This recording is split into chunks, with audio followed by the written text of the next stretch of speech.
వినుకొండ మండలంలోని అందుగుల కొత్తపాలెం గ్రామ సమీపంలో కర్ణాటక రాష్ట్రంలోని బళ్ళారి నుండి గుంటూరు వస్తు నిద్రమత్తులో ఇన్నోవా కారు రాంగ్ రూట్లో చెట్టును ఢీకొట్టడంతో 3 మృతి 5గురికి గాయాలు.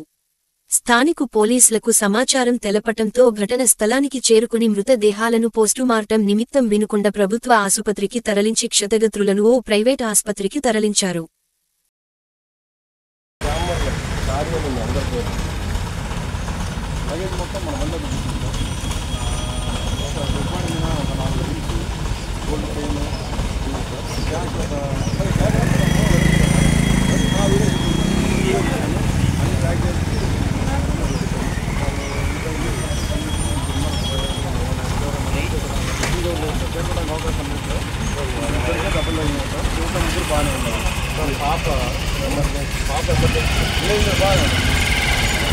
పాప